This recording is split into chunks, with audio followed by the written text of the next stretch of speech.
2022년 새해 첫 주일 예배 말씀입니다. 하나님의 말씀은 시편 107편 23절에서 31절 말씀입니다. 이 계시의 말씀을 봉독할 때에 살아계신 하나님의 음성을 듣는 시간 되시길 바랍니다. 배들을 바다에 띄우며 큰 물에서 일을 하는 자는 여호와께서 행하신 일들과 그의 기이한 일들을 깊은 바다에서 보나니 여호와께서 명령하신 즉 광풍이 일어나 바다 물결을 일으키는도다. 그들이 하늘로 솟구쳤다가 깊은 곳으로 내려가나니 그 위험 때문에 그들의 영혼이 녹는도다. 그들이 이리저리 구르며 취한 자같이 비틀거리니 그들의 모든 지각이 혼동 속에 빠지는도다.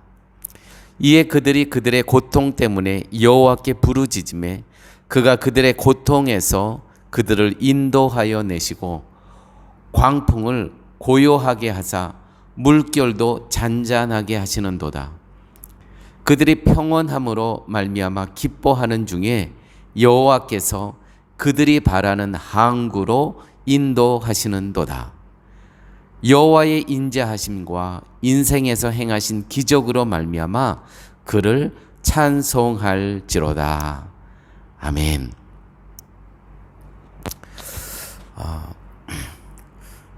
한 40년 전쯤에 제가 브라질로 잠시 여행을 했던 적이 있었습니다. 당시에 부모님께서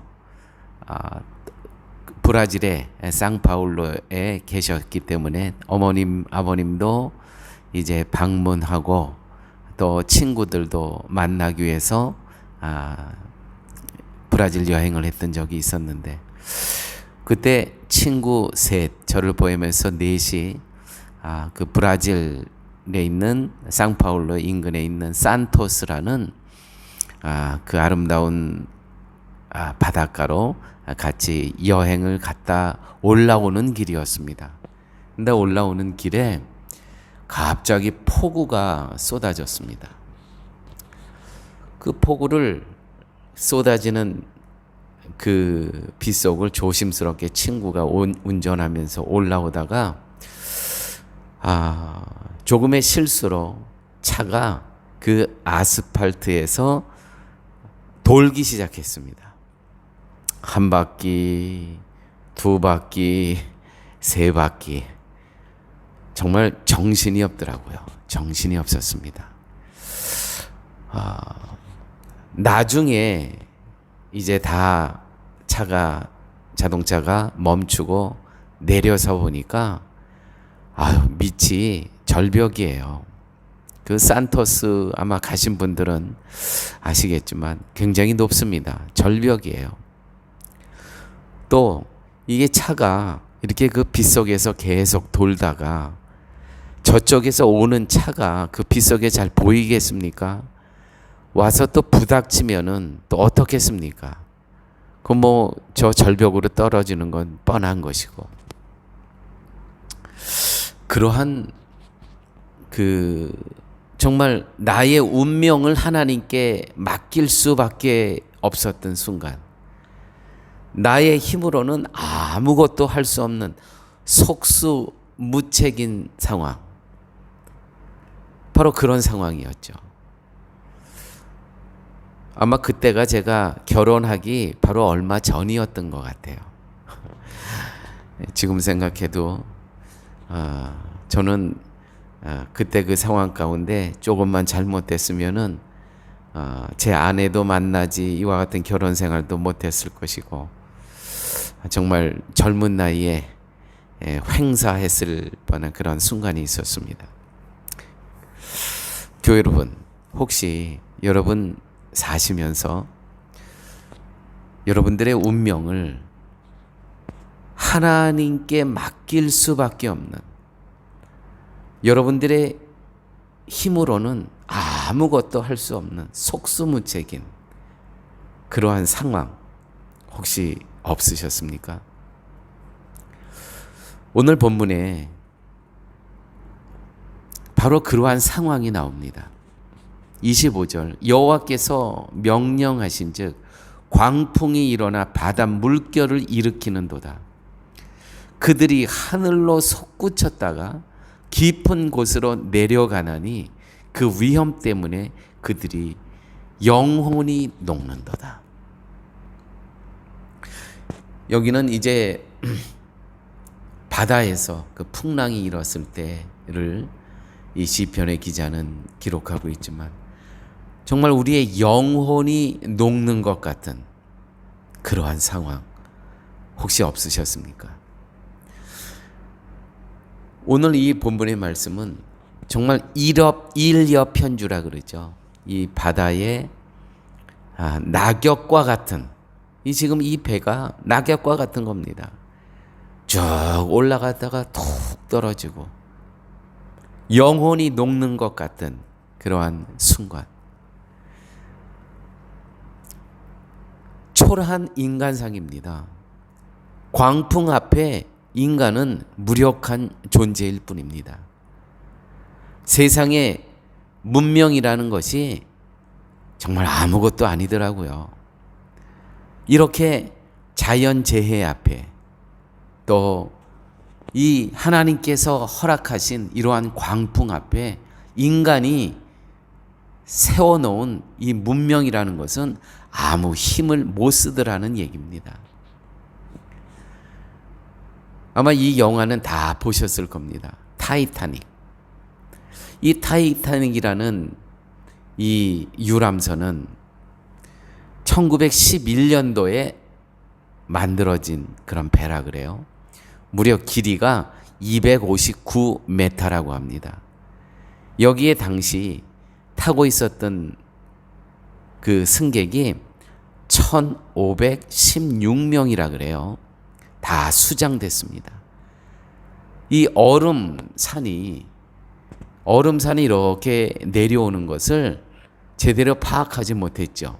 그래서 이미 움직이려고 하니까 배를 돌리려고 하니까 그렇게 할 시간적 상황이 아니었습니다.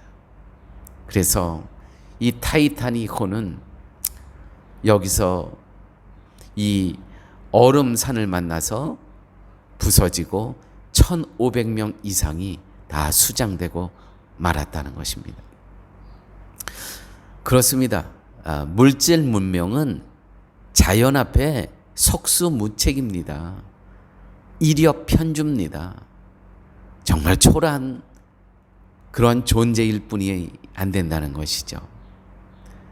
그런데 우리가 삶 속에서요, 자기 힘으로 살아보겠다고 애쓰는 사람들을 우리들은 종종 만나게 됩니다.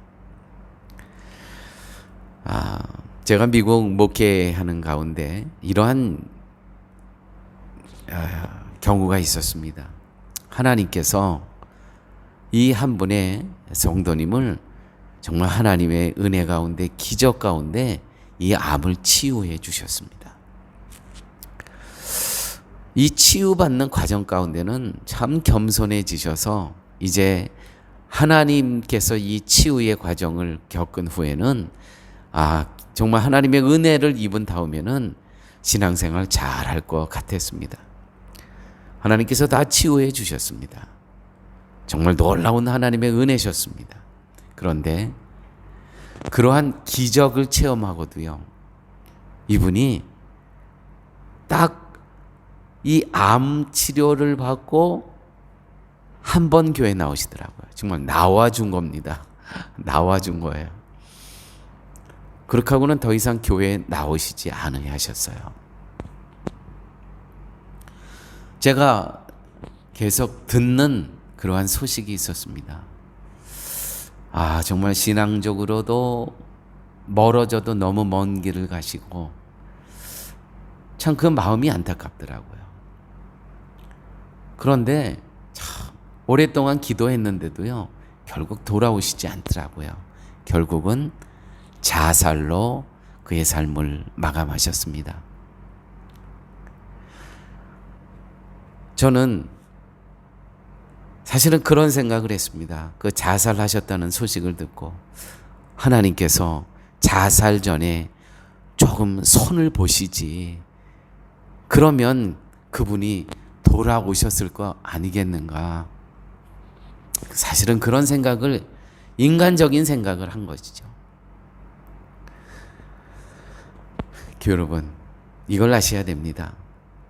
하나님께서 한 영혼을 기도하게 하기 위해서 암을 주시고 풍랑을 주시고 광풍을 주십니다. 그때 돌아와야 됩니다. 그때 하나님을 만나야 됩니다. 그때 부르짖어야 됩니다. 그것이 넘어간 후에는요, 결국 인간이 택할 수 있는 길은 자살입니다. 제가 그 사건을 보면서 참 많이 깨달았습니다. 하나님께서 부르실 때 돌아와야 된다. 27절, 28절 말씀에 이렇게 기록되어 있습니다. 26절부터 보도록 하겠습니다. 그들이 하늘로 솟구쳤다가 깊은 곳으로 내려가나니 그 위험 때문에 그들의 영혼이 녹는도다. 그들이 이리저리 구르며 취한 자 같이 비틀거리니 그들의 모든 지각이 혼동 속에 빠지는도다. 이에 그들이 그들의 고통 때문에 여호와께 부르짖음에 그가 그들의 고통에서 그들을 인도하여 내시고 광풍을 고요하게 하사 물결도 잔잔하게 하시는도다. 여기 가운데, 말씀 가운데 부르짖는다는 것은요, 기도하게 하셨다는 것입니다. 이 지금 이려편주, 이 풍랑 가운데 낙엽 하나 같습니다. 높이 올라 밑으로 뚝 떨어지고, 이러한 인생에 이러한 때가 있다는 것이죠. 이럴 때 기도하게 하신, 부르짖음에 기도하게 하셨다는 것이죠. 무능을 고백하게 하신다는 것입니다. 인간의 무능을. 내가 할 수 있는 것이 아무것도 없습니다. 주님, 모든 것을 주님의 손에 올려드립니다. 내가 힘을 빼고, 나의 모든 힘을 다 빼고 내가 잡고 있는 것을 손을 놓을 때 어떠한 일이 일어난다고요? 말씀을 보니까 그가 부르짖음에, 그가 그들의 고통에서 그들을 인도하여 내시고 광풍을 고요하게 하사 물결도 잔잔하게 하시는도다. 내가 힘을 빼고 손을 놓고, 하나님, 나는 아무것도 할 수 없습니다. 오직 당신께서만이 하실 수 있습니다라고 고백할 때, 이때 하나님이 개입하시기 시작하시고 하나님께서 내 인생을 주관하기 시작하신다는 것입니다. 바로 이때가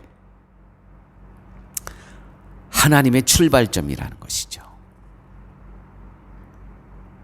그들이 고통 때문에 여호와께 부르짖음에 여기가 바로 하나님의 출발점이라는 것입니다. 여러분, 겸손이라는 것이요, 바로 이 부분입니다. 이에 그들이 이리저리 구르며 취한 자 같이 비틀거리니, 27절 말씀입니다. 그들이 모든 지각이 혼동 속에 빠지는도다. 이에 그들이 그들의 고통 때문에 여호와께 부르짖음에, 바로 이 모습이 겸손입니다. 하나님, 나는 내가 할 수 있는 것이 아무것도 없습니다.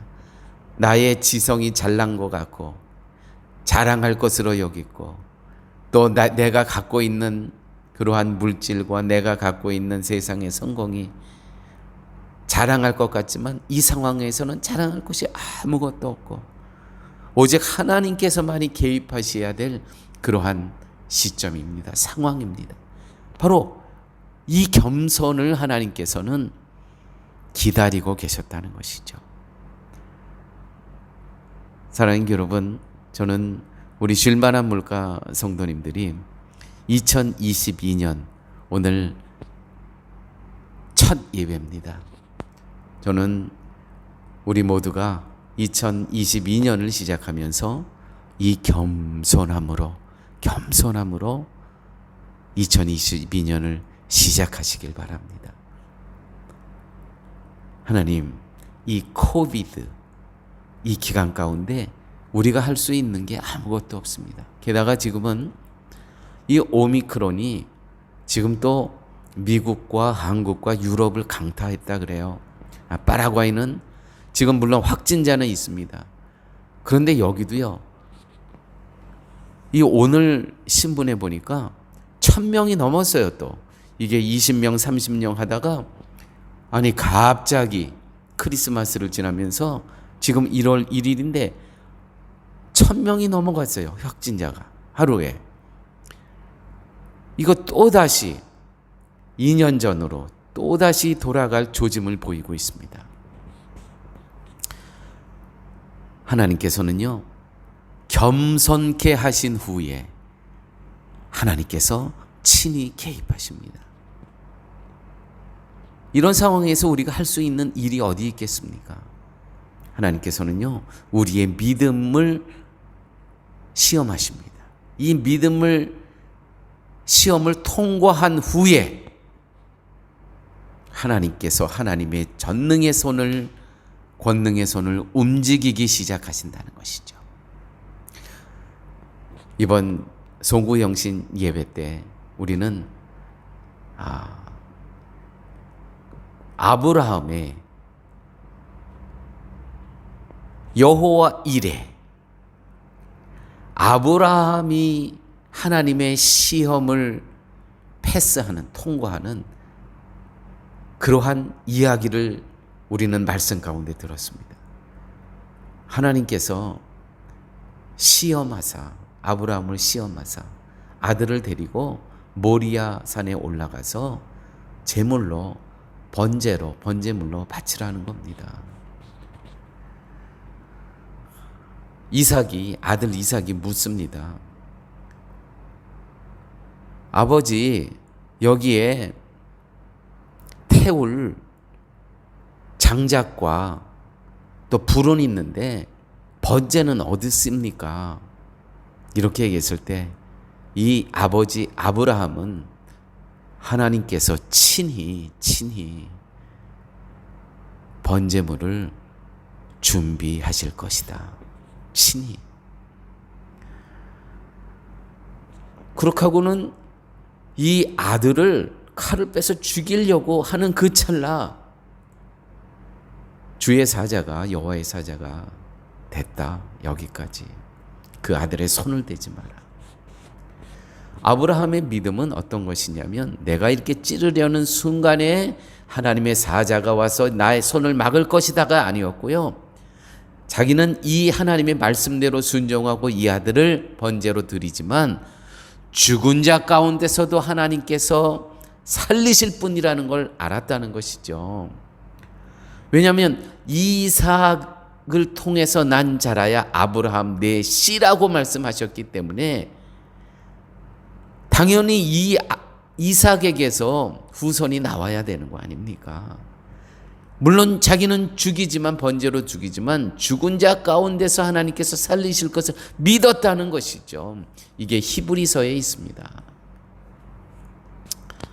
여러분, 이렇게 시험을 통과한 후에 그 시험은 고통 속입니다. 광풍 속입니다. 풍랑 속입니다. 그 시험은 질병일 수도 있어요. 그 시험은 좌초, 완전히 파선 그 과정일 수 있어요. 그렇게 다 한 후에 개입하시기 시작합니다. 그러한 시험을 통해서 그 믿음을 보시고 오늘 본문에 보니까 30절 말씀 보십시오. 그들이 28절부터 29절부터 광풍을 고요하게 하사 물결도 잔잔하게 하시는도다. 그들이 평안함으로 말미암아 기뻐하는 중에 여호와께서 그들이 바라는 항구로 인도하시는도다. 그들이 바라는 항구로. 옛날 성경에는 그들을 소망의 항구로 인도하시는도다. 옛날 번역이 더 멋진 것 같아요. 잘 된 것 같아요. 그들을 소망의 항구로 인도하시는도다. 결국 소원의 항구에, 십자가의 항구에 도착하게 하신다는 것이죠. 여러분, 겸손하셔야 됩니다. 겸손이라는 것은 어떠한 고통과 질병과 좌초와 파선과 파산한 그러한 환경 가운데서도 믿음이 흔들리지 않은 것입니다. 이 하나 100세에 얻은 이 이삭이라는 아들 번제물로 바치라는 거예요. 드리라는 거예요. 그러면 믿음이 무엇이냐면 이 말씀에 순종하고, 이 하나님의 지금 이 말씀 바로 전에 약속이 있었어요. 약속. 어떤 약속이 먼저 있냐면 하늘의 별처럼 바닷가의 모래알처럼 내 자손이 번성할 것이라는 그 약속. 내 씨는 이삭에게서 난 자라야 할 것이니라. 약속. 사건 전에, 오늘 벌어지는 현장 사건 전에 먼저 약속이 있었다는 것입니다. 벌써 말씀이 있었다는 거예요. 이것을 하나님께서 시험하세요. 오늘 사건을 통해서 아브라함이 패스됐다는 것입니다. 놀랍지 않습니까? 그래서 결국 소원의 항구에 도착하게 합니다. 이러한 여정을 통해서. 그래서 신앙은 신비로운 겁니다. 정말 신비예요. 신비. 내가 계산해서 이성적으로 그 소원의 항구에, 십자가의 항구에 도착하는 것이 아니고요. 신앙은 신비로움입니다. 신비입니다. 지금 커튼 저 뒤에 찬란한 햇살이 있습니다. 그런데 신앙은 커튼만 조금 열어 보여요. 그러면 그 젖혀진 커튼 속으로 햇살이 쫙 들어옵니다. 이거 다 커튼을 치지 않아도 돼요. 신앙이라는 거 이거 다 치는 게 아닙니다. 살짝만 햇살이 들어오게 합니다. 그걸 보고 우리가 알 수 있죠. 저 커튼 너머에 지금 찬란한 햇살이 있다는 것을. 신비로움입니다. 오묘하신 하나님의 역사라는 것이죠. 저는 우리 쉴만한 물가 성도님들이 2022년 이제 새롭게 시작되는 이 오늘부터 이 신비함, 이 신앙의 신비함, 이 오묘하신 하나님의 역사, 우리가 할 몫이 있어요. 믿음을 지키며 겸손한 자로 있을 때, 하나님, 나는 내가 할 수 있는 게 아무것도 없습니다. 주께 이 모든 상황을 당신의 능력의 손에 올려드립니다. 이것이 겸손이라는 것이죠. 사도 바울이라는 사람은 얼마나 대단한 사람이었습니까?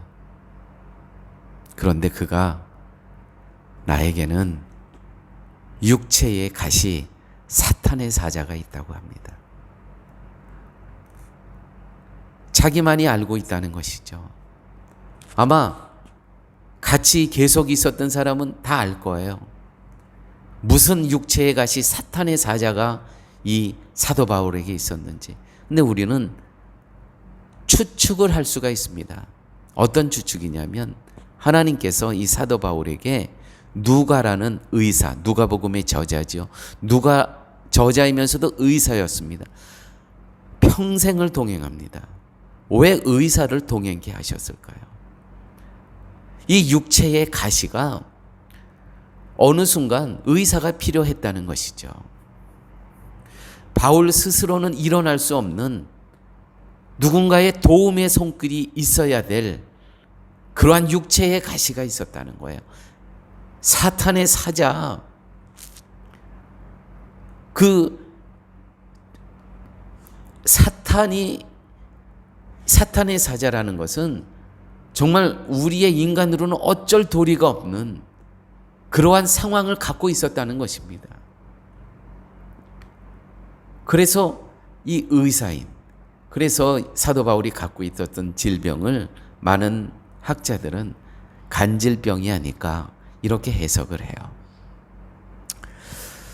자, 교회 여러분, 사도 바울은 자기가 갖고 있었던 육체의 가시 사탄의 사자, 그래서 하나님께서 붙여주신 이 의사인 누가가 늘 동행할 수밖에 없는, 그러면서 어떻게 해석하냐면 이 육체의 가시 사탄의 사자는 내게 있는 내 은혜가 족하다. 내게 있는 내 은혜, 하나님의 은혜가 족하다. 이것으로 그 육체의 가시 사탄의 사자가 있어야 마땅하다는 것이죠. 나에게. 그것이 없으면 자고할까봐, 교만할까봐 하나님께서 나에게 넣어주신 그러한 아픔, 고통을 통해서 그것이 은혜라는 것이죠. 그게 없으면 내가 자고할까봐, 교만할까봐, 탈선할까봐 하나님께서 그것을 나에게 주셨다는 것입니다. 여러분, 건강해서 교만하시지 마시고요, 겸손해서 은혜에 만족하며 사시길 바랍니다. 내가 부자라서 자고하지 말고 교만하지 말고 빈궁하지만 겸손해서 은혜에 만족하며 사시기 바랍니다. 우리가 인생에 살면서 어떠한 일정 기간 궁핍할 수 있어요. 어떠한 일정 기간 내 건강이 나약해질 수 있어요. 어떤 한 순간 내가 실수로 탈선할 수 있어요. 그럴 때 하나님께서 고아와 같이 내버려 두시지 아니하시고요, 부르짖게 만드세요. 부르짖게 만드세요. 부르짖게 만드는 그 하나님의 사랑을 우리는 감사하셔야 됩니다. 그것이 내가 팔다리가 부러지는 경우도 있어요. 그것이 어떤 절벽에서 떨어지는 순간일 수도 있어요. 광풍 가운데 높이 올라갔다 떨어지고 하는 그러한 순간일 수도 있어요. 일협편지와 같은 상황일 수도 있어요. 하나님께서 시험하시는, 부르짖게 하시는 시간이라는 것이죠. 부르짖게. 하나님, 내 능력으로는, 내 지성으로는, 내 경험으로는 할 수 있는 것이 아무것도 없습니다. 이 모든 상황을, 이 모든 현실을 주님의 능력의 손에 올려드립니다. 지금이 2022년을 시작하는 지금 시간이 다 그런 시간입니다. 또 오미크론이 광풍처럼 출렁일 조짐을 보이고 있습니다. 이때 우리가 어떻게 해야 되겠습니까? 하나님, 모든 상황을 당신의 능력의 손에 올려드립니다. 그것뿐이겠습니까? 사랑하는 여러분, 이제 우리가 새해를 시작하면서 겸손하게 믿음을 지키며 항상 주님께 간구하고 기도하는 자로서 2022년을 주님과 동행하는 삶을 사시기를 예수님의 이름으로 축원드립니다. 아버지 하나님, 감사합니다. 오늘 말씀 속에서 2022년을 시작하며 말씀으로 준비케 하여 주심을 아버지 하나님 감사합니다. 모든 우리의 상황을 능력의 손에 올려드리며 당신께 위탁하고 맡기고 겸손히 순종하며 살아갈 수 있는 저희의 삶으로 인도하여 주옵소서. 모든 말씀 예수님 이름으로 기도드렸습니다. 아멘.